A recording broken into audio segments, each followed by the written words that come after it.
Hey, this is Cameron, and welcome to the practice log. Alright, we got a lot of stuff to get into today, so let's go ahead and jump into it, shall we? Well, first off, welcome to the show. Oh, we don't always get to do practice logs, but isn't the practice log just the purest form of sore hands? That really is my bread and butter with this whole thing, because like reaction videos are cool. I'm just kind of like copying a format for that, and it's just a format that's known to work. But there's something like really special about the practice log, because it was just willed into existence, like in the format that I do it and all that. Yeah, lots of new stuff. I'm going to talk about my scale practice today and stuff, just to go ahead and warn you. I'm going to answer some comment questions too. But before I get into that, check this out, y'all. These are the small stickers. The one in the middle is obviously the big sore sticker. Pretty nice on a laptop, right? They're actually bigger than I expected them to be, which is kind of cool. So, you know, if you want like all 5 stickers just in one shebang, and it looks like that. Pretty cool, right? This is what the small sore hand sticker looks like. It's still like quite large. It honestly feels like that should be the big size. Yeah, cool. That's the new updates with that stuff. All right, this is an Instagram DM. He slid into my DMs from Tom. Hey Tom, how's it going? He said, hey Cameron,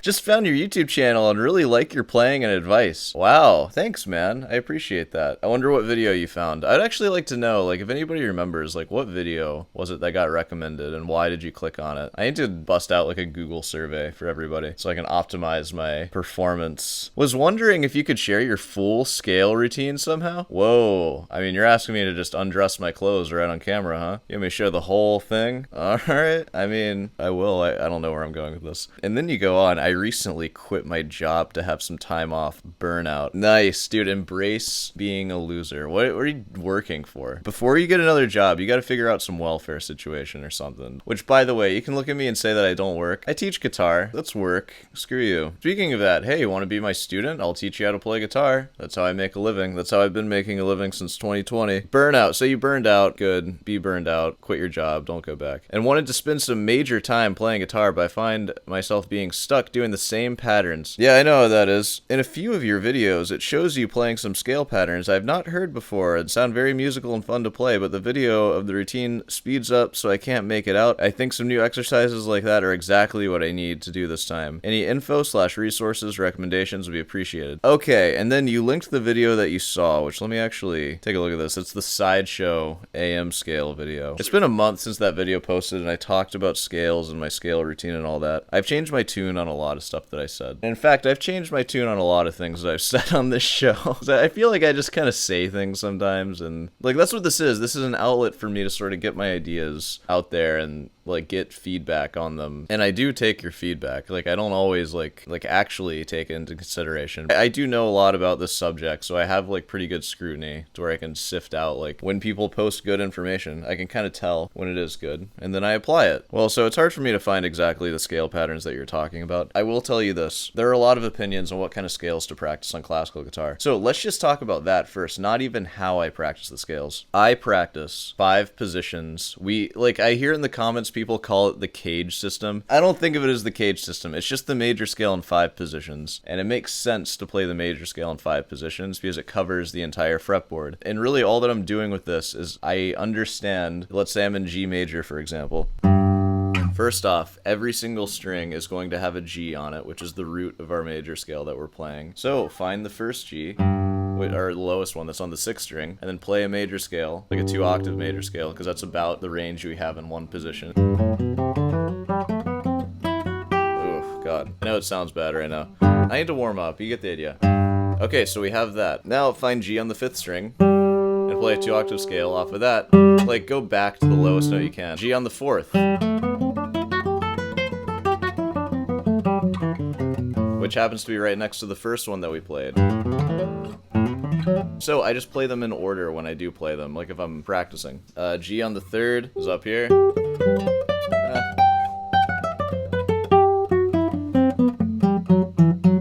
That's your 12th position. G on the 2nd is going to be your 7th position.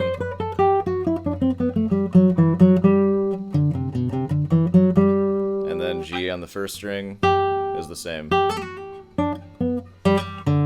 And so all of the scales that I'm going to talk about, I just go through those in order. And you get a few benefits from this that I feel like we don't all talk about very much, because playing scales is not just about playing scales. I think that they're sort of like the best bang for your buck thing to practice, and I have several things that I'm hoping to gain from playing scales. First, I want to gain experience actually playing the guitar in a way that's like very controlled. Like, I'm not playing a piece of music, so the music is not forming my hands, but my hands are being formed by the fundamentals of music, scales. And then I apply that to the music. And the second thing is fretboard fluency. Guess what? You don't get fretboard fluency from playing a 3-octave G major scale with the same exact shifts every single time, and you only take one path up the mountain when there's like so many paths to get up a 3-octave G major scale, and so many like different string tensions you don't get to feel. Like when you play that, you don't get to feel G major in that position. You know what I mean? So I'm feeling G major across the entire fretboard, all the way from the open all the way to fret 15, and I could go beyond there, but like you don't really need to. And I do go beyond there on the high 2 strings, to be fair. So, in playing these scale positions that cover everything, you get fluency in one key. Like, I can think through G major. It doesn't matter where my hand is. Wherever I put it down, I will be in G major. And same thing with any other key. Like, G major, C major, D major, and A major, E major. Those are all, like, the easy ones, because we play them the most. But B flat, which I've actually played a lot of B flat, too. Same thing. Like, you should just be able to see your scales.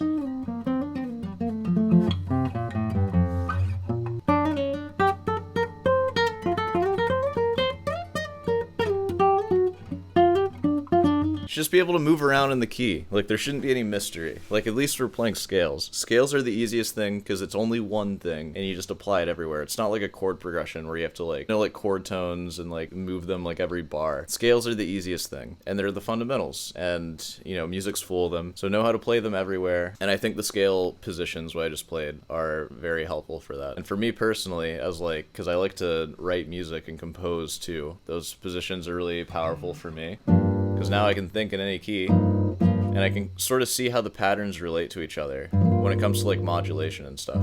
I think it's okay to just learn the pattern. It's a thing that guitar teachers, or at least like classical, like crusty pedagogue guitar teachers say, at least in my experience, and this is in jazz and classical, they hate the idea of patterns, and that you should learn the logic of music theory and then learn the logic of the guitar and then apply it and then ignore the patterns that keep occurring and be like, I don't need patterns, I just understand the logic, I don't memorize anything through patterns. But if you talk to any other instrumentalist, they think in patterns, and it just makes sense to kind of learn around the instrument. The only reason why I use language that like a pianist would use or any other instrumentalist would use, well, it's two reasons. One is because I play classical, which is like, you know, classical is like a standardized thing, so it makes sense to use the standardized language. But also it's to communicate with the other instrumentalists as well. But in our own head, as long as we're able to convert our weird guitaristic pattern stuff into the standard vocabulary that everybody will understand, you're good. It doesn't matter. Like, if you ask me how to play a scale right now, there's no chance that I can actually spell you that scale without thinking about a guitar fretboard. Just ask me like any scale, especially a flat scale or something, like A flat major, for example. I am automatically thinking of this pattern 2-4, 1-2-4, 1-3-4 over anything. That's the major scale in my head. And then from there, I am just visualizing the guitar fretboard, and I can see A flat, B flat, C, D flat, E flat, F, G, A flat. Like, I'm just seeing the frets. So like in music school, if I'm asked to like, it's like pop quiz, like spell this scale, and we're just going through each one and the teacher's just giving us a random scale. Like, okay, it's major, and then I put the root on the 6th string because that's like the easiest to visualize. Boom, we got it. Same thing with minor. Like, what is minor to me? It's 1-3-4, 1-3-4, 1-3. Natural minor, of course. Like, you can change it to harmonic or melodic just based on the pattern again. Same thing in the quiz, like, oh, what's a major 6 off of B flat? And it's like, I'm immediately thinking that pattern. It's like, oh, G, of course.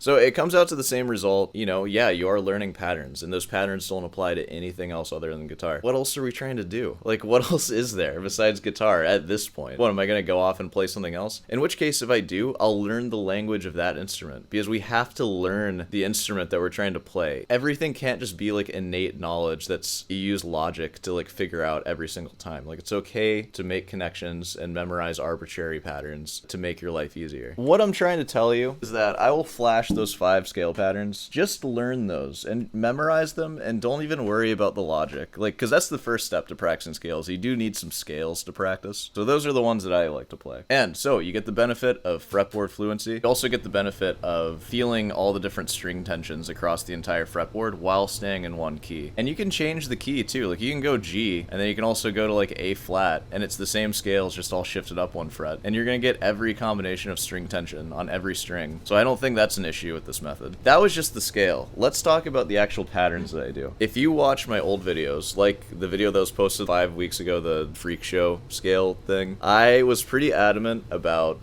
that's like your bazooka. You're playing a video game. This is like your old reliable whip in Castlevania. It's your Thundershock in Pokemon. You're just spamming that thing every time. It's your down B Street Fighter. I don't know the Street Fighter things, but it's your main weapon, and it's what you're using every single time because it freaking works. Boom. That's what you're doing, right? So why bother practicing any other combination of finger? This is what I thought. Recently, I started practicing every combination of finger, all in rest stroke. So I do my rest stroke, of course, and then I'll do MA if I'm doing 16th notes on IM with the speed on the metronome, always with the metronome, never without one. I will do triplets with MA.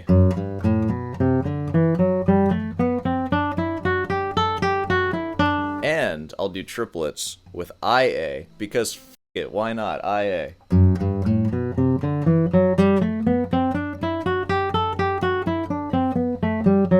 And then off of that, and then I'll do IM at like the faster speed. So IM is the main one. The MA and IA are kind of auxiliary. And I'm hoping that in doing that, it will sort of residually help the IM because it's just making all of my fingers work better. So what I'll do, I'll go through every single scale like that, where I'll start with the triplet ones first, and I'll go through all those, and then I'll go to the next position and do the same. And I'll go through the whole thing all the way to the 12th fret, and then I'll bump the metronome up 10 BPM, and I'll work with that. And I'll go through it like a few times like that. Before, I talked about doing like different patterns, like doing skipping thirds and going up 3 and up 4.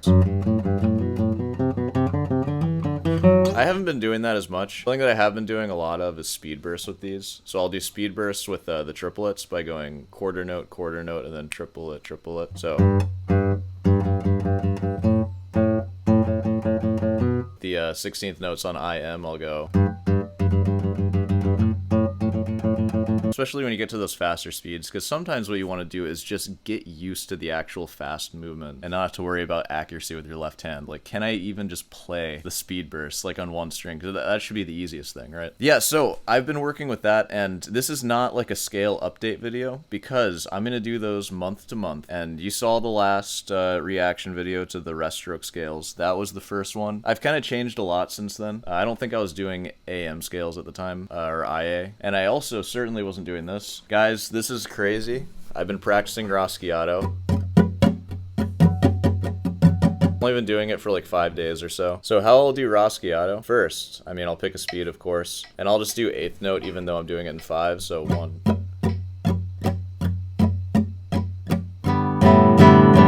And I'll do it with open strings because I want to like open up the guitar too with the Raschiato. Then what I'll also do is speed burst Raschiato, where I'll go on the quarter note. So I'll go to like a faster speed, like 110, where it'll be all quarter note, and then I'll go 3 times through the Raschiato. So it's...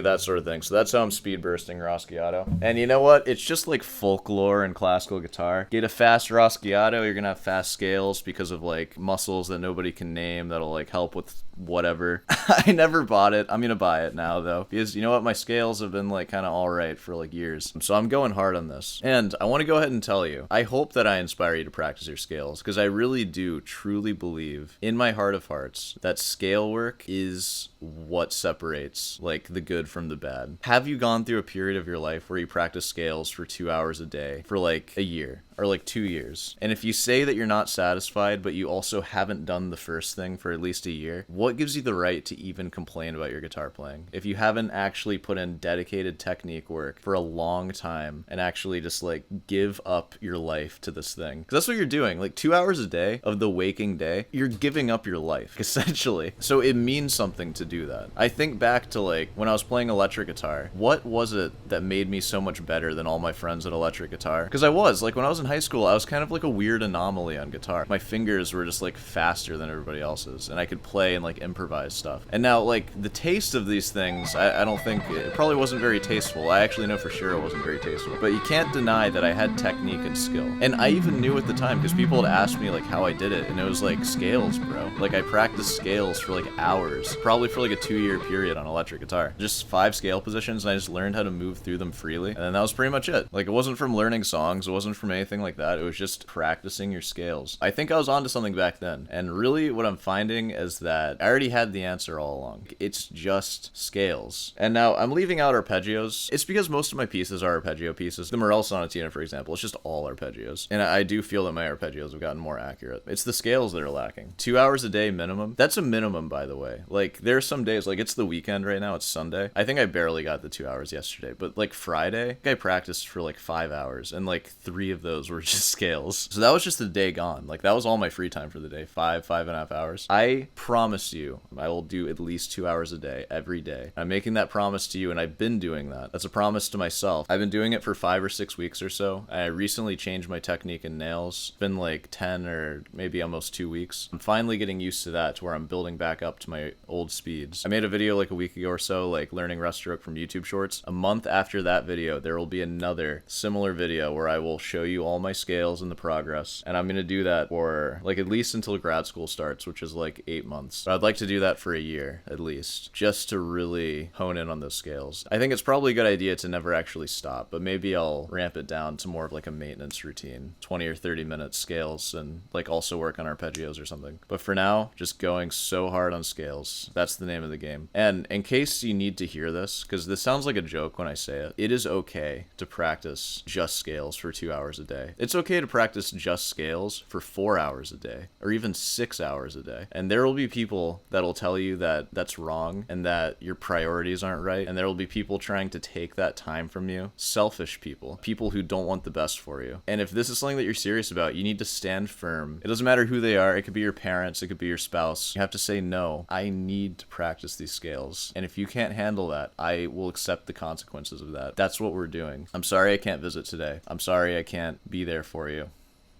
We're working on scales. Obviously, what I'm saying is like mostly a joke. Don't like ruin your relationships over this. But go ahead and start setting a precedent in your life that you are somebody who practices a lot, and because of that, you're not the most available person ever. And never let people expect that you're available, because you need that time to practice. This is your video games. This is your downtime. This is your leisure, and this is what you do. And just try to set that expectation. And everybody knows that. Like, you're not the one to ask if somebody needs help moving. Of course, there should be like very special people in your life that you'll do anything for. But in general, you know, like if you have an option to like hang out with somebody and you're like kind of lukewarm on them, but you just like want to hang out or you can practice, just don't waste your time. It's okay to say no to people and just practice scales all day. That's all I want to say. Just don't feel bad about that. It's your life. Practice scales.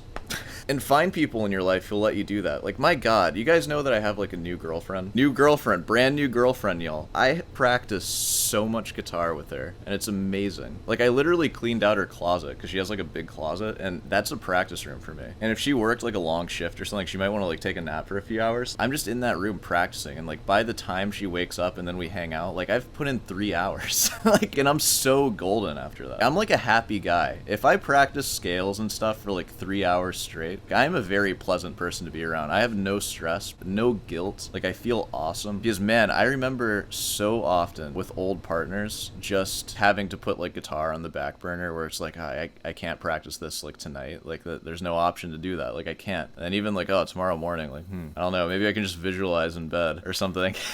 Like, and then you're not going to do that. It's too hard. People like that. Try to find people like that who let you like do what you actually want to do and who want the best for you in your future. And if you have someone in your life like that. Freaking savor that and feel extremely lucky. I've had that, and then I've also not had that, and man, it is a huge difference. I'd be practicing nowadays. Like, a lot of it's not filmed, too. I've been filming way less of the practice. I've been doing more reaction stuff. Speaking of that, it's probably about time to get to it. It's almost 10 o'clock a.m. Should I pour a drink? Nah. I might make some coffee, though. Alright, I think I've yip-yapped enough. Been really going at it. So, let's go ahead and make our way to the chair. I'll see you there. I'm sorry, y'all. It's too cold for this. Please don't unsubscribe. I know. You saw my feet for so long. I filmed that for 51 minutes. That is fucked up. I'm gonna have to edit that, and that's only one day's video. No! Oh, why did I say so much? It's fine. Alright, well, let's go ahead and jump into it. I will see you on the other side.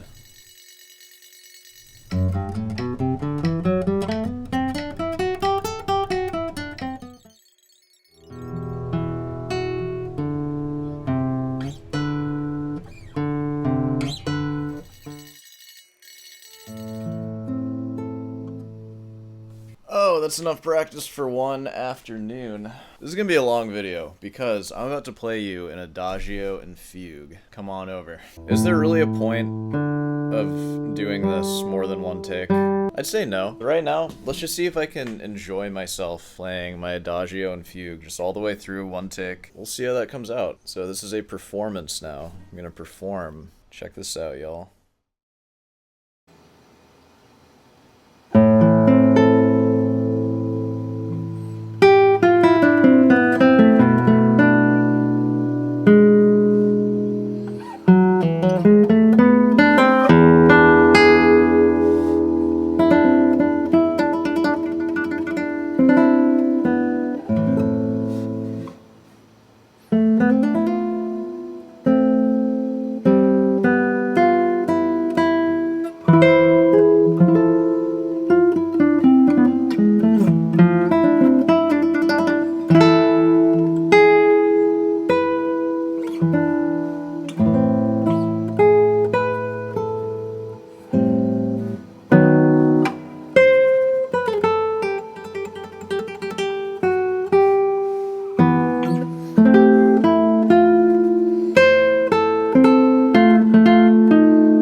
Okay, well, that was the Adagio and Fugue. I had a couple blunders in the Adagio, one major blunder in the Fugue. I'll have to look at that. Was that recording? Oh my god. But yeah, what'd you think of that? You know, again, like a lot of scale work. I worked on that Adagio and Fugue for maybe like 20 minutes, like after all the scale work and stuff. And I worked a lot on the new Fugue. Whoa.